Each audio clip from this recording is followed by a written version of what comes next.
Okay, so now welcome to the isolation and placement section of the course.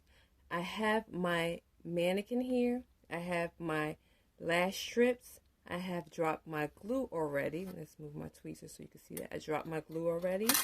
And I also will be showing you how to do eye placements on the mannequin so that when you move over to the human clients, you will know how to place the eye patches onto the eye, beforehand. So that's why it's very important to practice on your mannequin first. And that's what the training is all about, practicing on the mannequin before you feel the comfort to go and move over to the human clients. So,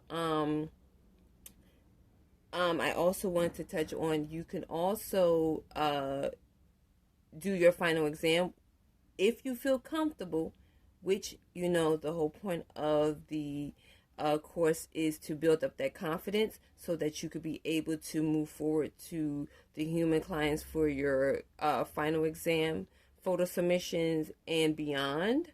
So right now, for the sake of the training course, you will be using the mannequin throughout the course, and then by the time you're done with the course, you can move over to the by the time you come to the end lesson of the course, you should feel comfortable enough to start working on the client. So let's move on. So I have my tweezers here. So again, just a quick review. Your tweezers, your classic lash tweezers, whether it's classic lashing, volume, or whatever the case may be, you will be holding that tweezer for picking up the lashes or making their fans when you move over to the volume courses. You will be picking up those tweezers, the placement tweezers, with your dominator hand. So the hand that you write with will be the one that will pick up the lash extension and place it onto the natural lash, which is the what I have here on my mannequin. Will be your lash extension training lash strip. You will put it at least 2 millimeters away from the strip line, and on a human, you will put it 1 millimeter from the client's waterline onto the natural lash. So the pickup tweezer, okay, will be for the dominator hand, and then your non-dominator hand, which is the hand that you do not write with, is usually a lot of us is our left hand, but if you're right-handed, then that would be your, if you are left-handed and you write with your left hand, that would be your dominating hand, but if you don't, that's your non-dominating hand, and you would use your isolation tweezers to actually to isolate the natural lash, or in this case, the lash extension training lash strip lash. The mannequin, you will use this as the isolation tweezer in your non-dominated hand. So this will be the tweezer that you will use to sort out and find that lash that will be the one that will be chosen to put the lash extension on. Non-dominated hand. Dominated hand, pick up. Non-dominated hand, the isolation tweezer. I know that, okay, in advance that I already knew what I wanted to do. I'm going to do cat eye. I would do a dramatic cat eye on my mannequin, my training mannequin head. And I have on this lash strip, I have a 9 millimeter, 10 millimeter, 11, and a 13. So when you have a client and you're going to go and measure her lashes, you want to always use a 10 millimeter lash extension to measure to see if her natural lashes is at least a 10 millimeter. If so, which was majority of the clients that you will probably have, will be a 10 millimeter in the natural lash. Okay, their natural lashes is possibly a 10 millimeter. You want to hold that lash extension up against a natural lash to measure to see if it is a 10 millimeter. And excellent, this is a 10 millimeter. The highest we can go up on this for this look will be a 13. In the most, boldest areas, which is towards the ends here, will be a 13. Okay, On the outer, it was a 13. And then on the inner, we're going to do a 10. I'm sorry, a 9 on the inner, graduating up to a 10, and then 11, and then graduating all the way up where the drama is going to be, which is towards the end, will be a 13. So that's going to give us a dramatic cat eye. Okay? I'm going to place that here. Also, I'm going to show you how to place your eye, how to map your eye patch on your eye patches, how to map the design out, and also we're going to do how to place the eye pads onto the client. Okay, so normally, because I had already put the practice lashes up here, I'm going to show you what the practice lashes look like. Again, you're going to get it like this. It's going to come into a little paper kind of cover with a plastic covering. So the lashes you will pick up with your isolation tweezer, or whatever tweezer you feel comfortable with, and it just peels right on off, just like so. Okay, you just grip it here at the end of the strip, and it just peels right off like that, right? So, and then you would just peel it off, and then you would just line it, you know, onto the client's eye like so. And then, because on this mannequin here, I have like this this grooving here that I just kind of like, you know, put my lash strip against to kind of like guide me on where to place it, and just kind of like use your tweezer to kind of like, you wouldn't do this on the client, okay, because the client will have their own lashes, but you would just use your tweezer backing, the back of your tweezer. Just be careful because it will be kind of like pointing towards you. So don't try to lean in and then poke yourself, leaning in like so and poke yourself. So be very careful. Just to kind of like put the adhesive, smooth the adhesive in the lash out onto the mannequin so that it won't lift. Okay. And you can find these online. Okay. I bought these from Amazon. You can find these online. I think this pack was like $3.99 and I bought like a few of them just for my training purposes. And so you would have the lashes put on, okay? If it was a human client, you would do a lash bath, the consultation, then you would do a lash bath, and then things like that. This is another little trick. I said constellation. Listen, the universe is working its magic, okay? And I'm all here for it, honey. Are you? Yes. How you doing? Okay. We will use a clean towel, that you, like a handheld towel that you would have in your lash room, and you would just place it across the client head like so to avoid oil or dirt transferring over to her forehead. You know what I'm saying? A nice little touch, and it's a nice little cushion because when you go to anchor your hand for your isolation. Okay, for isolation, you want to kind of like anchor the hand on top of the client's head. And I'm going to show you how to do so in a moment. When the client, you want to make sure your client is well rested because you don't want no jittery eyes. You don't want a whole lot of talking. You want to make sure you let the client know in advance. You know what I'm saying? During the service, I would like that we kind of minimize the talking so that I could be able to concentrate and that your eyes will not be moving during the process. Okay, so you want to kindly let her know to just rest, relax. You're in a great place.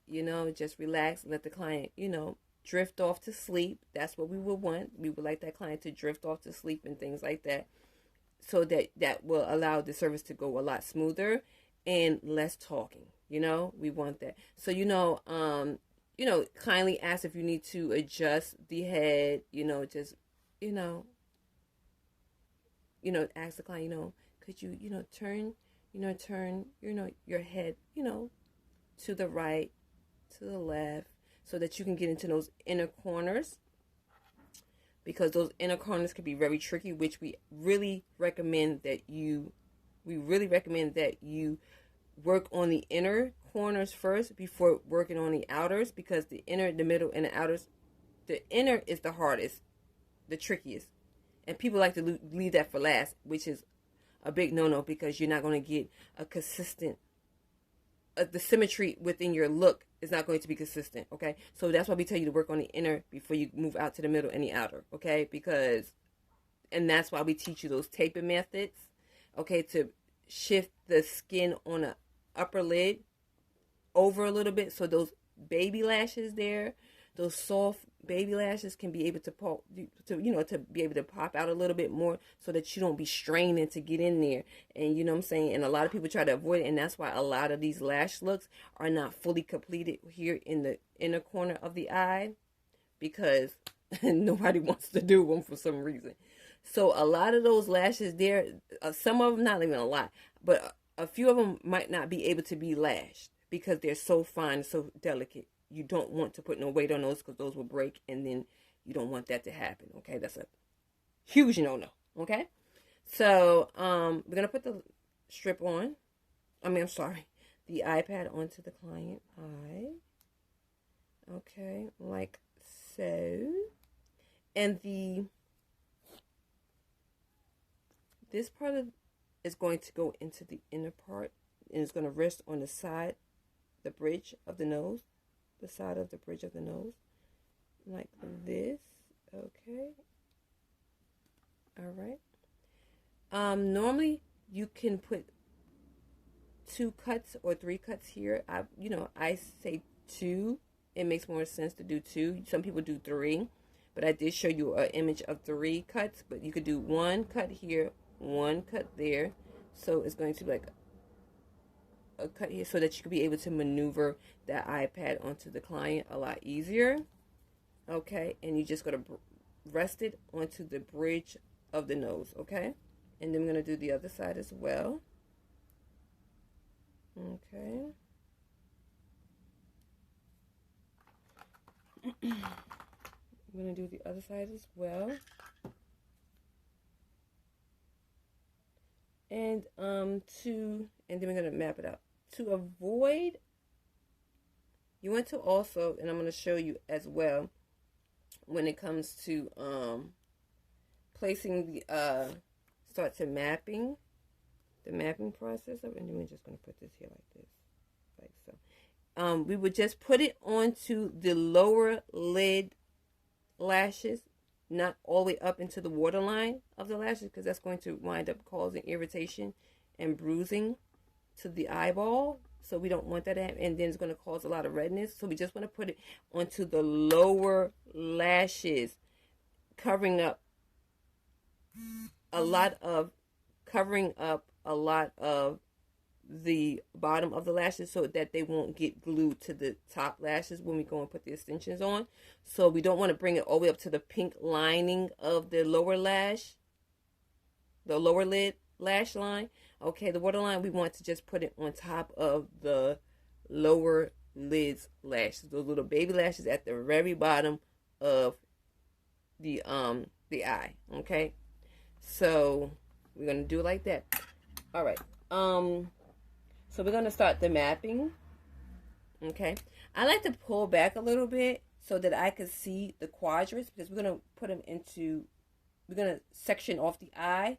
And you're going to see what I'm talking about, because I know you've seen a lot of this on social media, and you also probably seen your own lash artists do it themselves.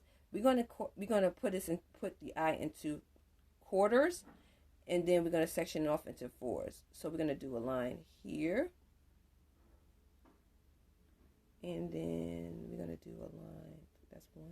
This is 2, and this is 3. Okay.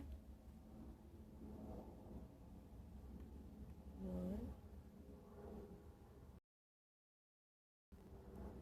and 3. Okay.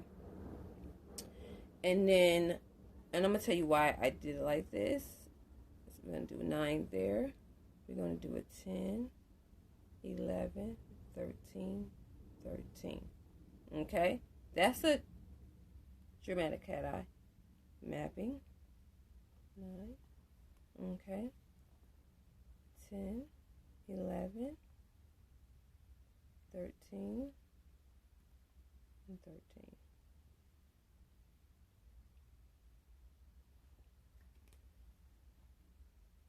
Okay, so when you pull back, you're going to see that the eye is now sectioned off into 4 equal parts. Okay, this area behind the line is one section that you're going to put 9mm lashes in. This part here is going to be divided between a 9 and a 10mm lashes. Okay, so along the way, in between there, you're going to be, I'm going to put a small line there. Okay, to let me know this is going to be 9 area and this is going to be a 10 area. In between here, whatever that one lash is, you can make it a 9 or a 10. It's going to all blend in, right? I would like to do a 10 because this lash here is falling more onto the 10 area. Okay, then this is going to be this, and then this area is going to be an 11 and a 13 area. So half of this area of lashes, okay, is going to be half 11, half 13. And I'm going to put a line here to let me know, to make it half and half, equally half and half. So in between here, one of these lashes is going to be a 11 or a 13. So I'm going to make it a 13 because it falls more so on the 13. I like to put whatever the middle lash is on the higher end, okay, instead of the lower end. Okay, because this is a big section of 9, okay? And this is a big section of 13, right? So you would probably make it a 10. So I'm going to go ahead and make that because this is a huge section of 13 here, okay, of lashes. So I'm going to probably make this into 11. So I'm going to put 1 there just to remind me that's going to be 11. And this is going to be a 10, okay? And then this section here, from this point on, after this little 11 marking, is going to be all 13. Okay, so I'm going to do it again. This section here, behind this line, is going to be all 9mm curls. I'm going to put a line here, dead smack in the middle. And I'm going to say, if I made it a 10 here, I'm going to make it a 10 here. Okay, so anything between this line and this end mark is all going to be 9mm. From this mark here to that mark there, boop, boop, it's going to be 10mm, okay? Then I'm going to find the point here, and then if I made that point there 11, I'm going to make this into 11. That one little lash that falls between the 13 and 11 marking, that's going to be a 11. So all of this area here is going to be an 11 marking. Anything from this point on is all going to be 13. And I'm going to hold the mannequin up so you can see that. Okay? And that's just the way I like to map. I'm not going to do, for recording sake, I'm not going to do a full eye. Okay? Because you'll be here for 2 hours, 2.5 hours just watching me. I know you would love to see that, right? But you have to move over to practicing of your own, right? So you can move over to the next course, because if we do that, okay, the course might be a year. By the time you finish looking at me doing it for 2.5 hours, and then you go in and then you do 25, 30, you know what I'm saying, minutes of your own, practicing, mapping, and things like that, or whatever the case may be, you go off on your own, honey, we ain't gonna never get nothing done, okay? So I'm going to show you how to place, okay, the lashes onto the mannequin. And then I'm going to let you go off, and then you're going to practice it of your own. So I'm going to remove this because it's not a client. Okay, so with the non-dominated hand, you're going to have the isolation tweezer, right? Let me turn my light up, okay? All right, let me bring it down a little bit so you can see, okay, for yourself. All right, so my lash strips have, let me lift it up so you can see all the millimeters of lashes that I will be using, okay? Normally, if it was a regular client, you would have cut this already inside your lash tray before you put onto your lash tile. so that you don't bring out a whole, slew of lashes. Just to avoid the double dipping rule, and also cross contamination, and also wasteful lashing for because you don't want to take out all of these lashes and then you don't even use them, and you cannot put it back into your tray. So you don't have a whole bunch of, because this is not for this. Once you do that, that's not for practicing purposes, right? I mean, it's not for that. Now you're putting money into the trash, So just simply take out what you need for each client. Even if you're practicing on a human, you cannot go in and, take out all of these lashes and then put it back in. You cannot do that. So, that's just, something to truly keep into mind. So you want to go in and you want to place your hand anchor it onto the client's head like so. Okay, you would have the towel there, so the head will be a little bit more bigger. This is just the mannequin head, so the human head would be a lot more bigger. So you would probably rest your hand there and then go in, into the client lashes to sort out and isolate and then place. Sort out, isolate, then place. When you go in to place, sort, or whatever, you want to go in not with open tweezers. You want to go in always with closed tweezers in case that client sneezes or whatever. You can pull back. Okay, you can't really pull back because you're going to wind up scraping, poking, hurting the client. So you want to always go in with the closed tweezer, never an open tweezer. Always go in with a closed tweezer and not an open. You only open the tweezer when you go in to isolate. Okay, all right. So sort through. You don't have to see which one you're gonna do. They're just gonna once you sort through like this, the lashes, you're gonna see which one stands out to you, right? Okay. Also, like I said, anchor your hand. Avoid pushing down too hard when you put the lash extension onto the natural lash. You want to avoid pushing down too hard because that natural lash, the lash adhesive from the lash extension will actually go into press down onto the iPad, and when it's time for you to go and brush and things like that, it's going to be stuck to the iPad, and then that 9 times 10 that lash that you place on to the natural lash that you think is actually cured, it cured to the iPad. So you want to avoid pushing down too hard. Okay, there's going to be enough time for you to shift that to fix that lash before it cures. So you want to keep that in mind. You want to make sure all the lashes is going out at a 90-degree angle, not a 30, not a 40, not a 80, none of that. It's going to be a 90 the whole way across. Okay, straight into a 90-degree angle. All right, so we're going to actually start to isolate. So I'm going to actually put my 10. Okay. I'm actually going to put my 10 here. So I'm going to isolate this lash here. Okay, gently place your isolation tweezer onto the iPad, which is the lower lid of the client's eye. When isolating, it's not going to hurt her because it's a soft layer where you would normally see people's bags, if they had bags, right?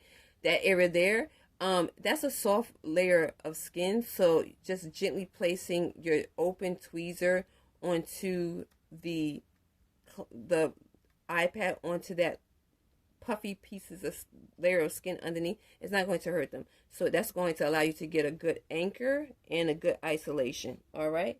And lighting is everything. See, I have this light on, my ring light, and I also have natural lighting here. So I'm really trying to adjust my eyes, to the sun and to my ring light. Okay, I have a lot of light in here, believe it or not. So I'm trying to adjust. So I took a 10 millimeter lash. I'm going to dip it into my adhesive. like that. You can see it in the lower end of my camera.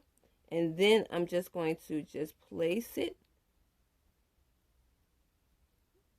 2 millimeters from the lash line or the lash strip, because it's a mannequin, so it's 2 millimeters, okay? And make sure it's at a 90-degree angle, okay? And I gently just placed it on top of the lash strip lash, and I put the lash extension onto the isolated lash that I want. Let it sit there for a few seconds and then pull back. Okay, go back in, sort. Okay, I'm going to do this one. Okay, that one came out at me. So I said, so this is going to be an 11. So I'm going to the, okay, I'm going to go to 11 millimeter lash. Dip it into my adhesive, pull it out slowly. I'm going to use my pinky onto her cheek as an anchor. Okay, see, there's going to be some times where the lash might fall. We're going to go back and pull it out again gently.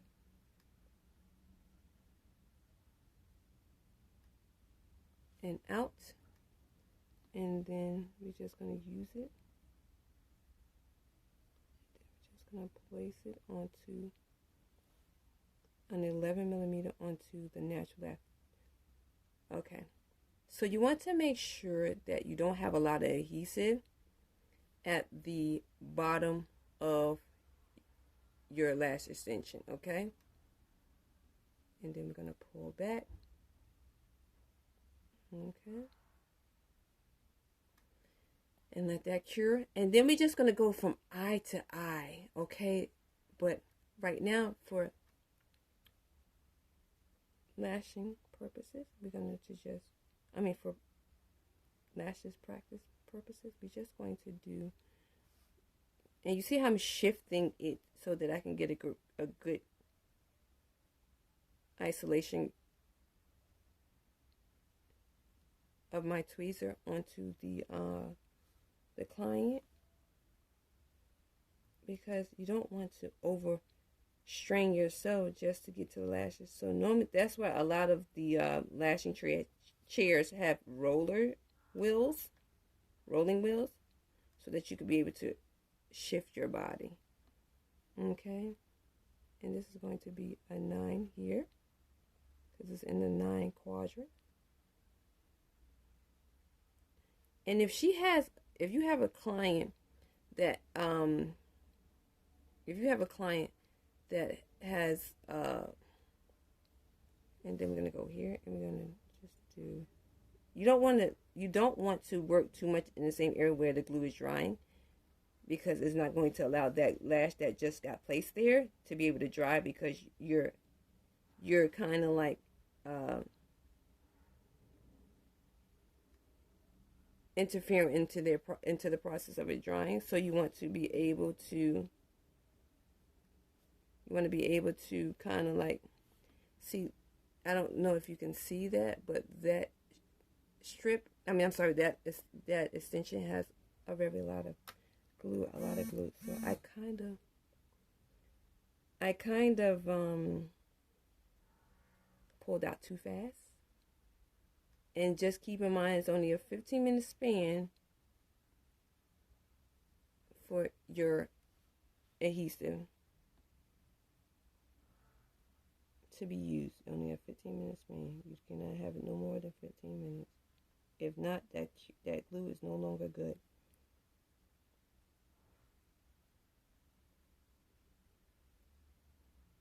And make sure you check your humidity. Okay. Make sure you check your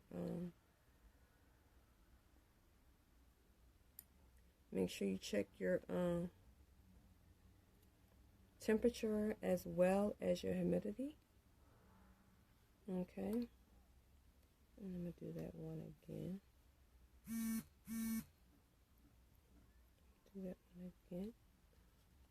for some odd reason, I'm having all of these messages while I'm filming. Like, I don't understand. Okay. And just place it on top of the natural lash like so. Okay, and then we have enough time to adjust it. I'm going in with a closed tweezer. You see, I'm not going in with an open, with a closed. Okay. And then we gently pull back. So I have a 13, an 11, a 10, and a 9 placed already. Okay, so I'm going to do it again. I'm going to let those ones dry, and I'm going to just move over to this eye here. Okay. Okay, I have a 9 there. Let me put down my lash strip in case it wants to adjust itself while I'm trying to work. Okay, and then I'm going to go and pick up a 9. And I'm going to dip it. Pull it out slow. Okay. And then I'm just going to, sometimes you may have to bring that hand up onto the tweezer so that you can be able to get a really good, because my hands are still, okay, index over top of middle aligned with the thumb, right? But it's just a little bit up so that I don't be so close sitting onto her nose, you know? So you have to, you know, scoot your hand up towards the top. It doesn't mean you're holding it wrong. It's just all about you having a good tweezer while also getting the job done, you know? Okay, so I'm going to do a 10 here. Okay. All right, and then I'm just going to adjust it.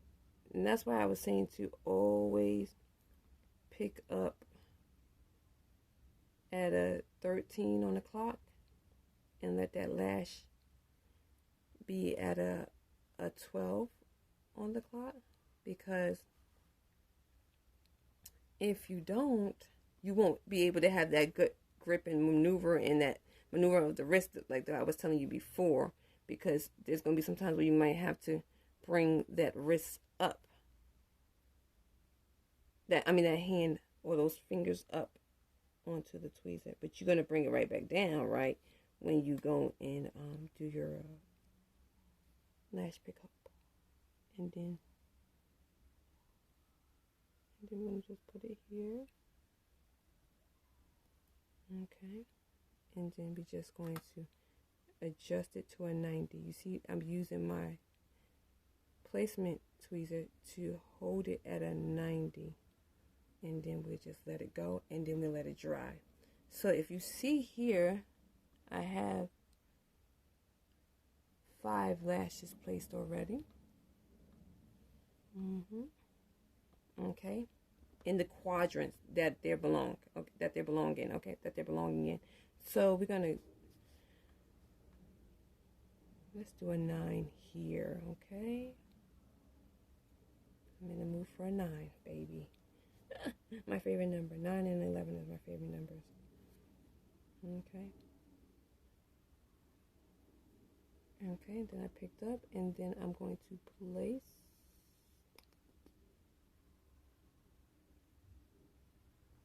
the 9, and then I'm going to adjust it so that it can be at a 90-degree angle.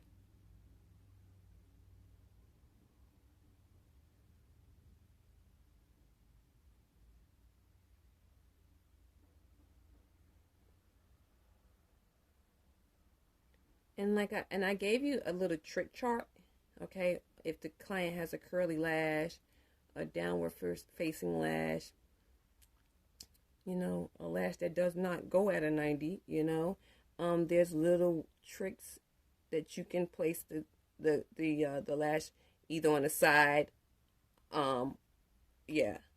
the side, if it cannot go on top to give you that 90, you have to find that perfect spot on the lash to place it so that lash can fall at a 90. Okay. Okay. And then we just let it go. Okay. And then we keep going. This will be a 13. Okay. Yeah, so it will be either on the side of the natural lash, on the top of the natural lash. Okay.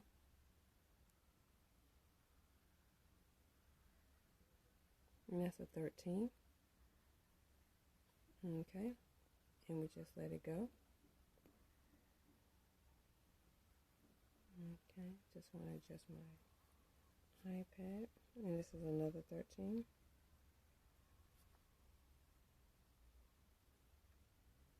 And pull it out slowly. And then we have to go back in. Make that a 13.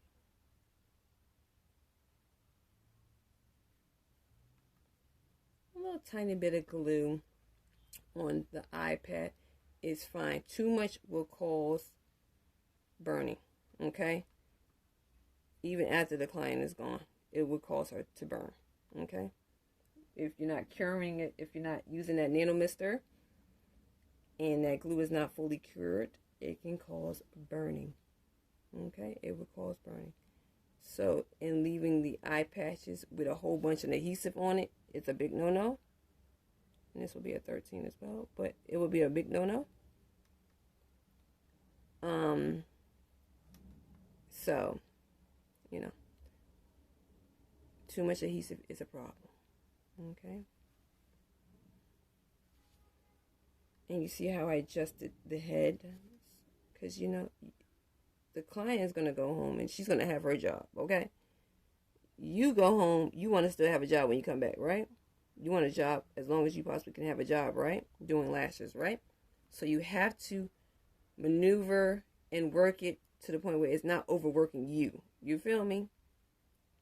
It's not overworking you. That's what it's all about. You don't want it to overwork you. So, yes.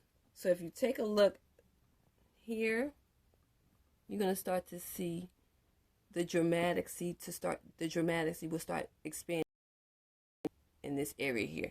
So once the lashes start to fill in, you want to brush every few lashes that you put in so that you won't get any stickies. Stickies meaning as none of the ones that has glue on it starting to stick together, or you have natural lashes that accidentally had glue on it starting to stick together. We don't want to do that. So that brushing will avoid sticky and to allow you to be able to see what hairs are not lashes, natural lashes are not lashes as of yet, and also gives you some formality of the look that you're achieving. Okay, so you just want to kind of like, you know, gently brush like so, and some women go over and under, you know, all right, and things like that. If you have some lashes that pop off,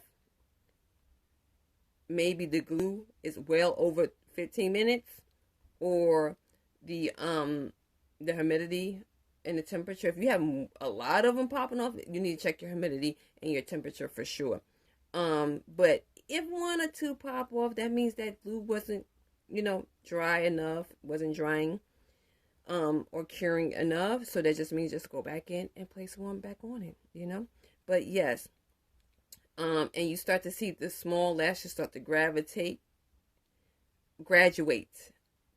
to the larger lashing that gives you that dramatic cat eye. So yes, please continue to keep practicing. Do exactly what I did. Isolate with your non-dominated, place with your dominated, and definitely get you some tweezers for isolation. These are isolation tweezers here, as you can see. Okay, and definitely practice your mapping, which I'm sure you have already been doing, and your last strip placements, your mapping, your isolation, and your placements. Okay, so continue to keep going, and I hope to see you soon.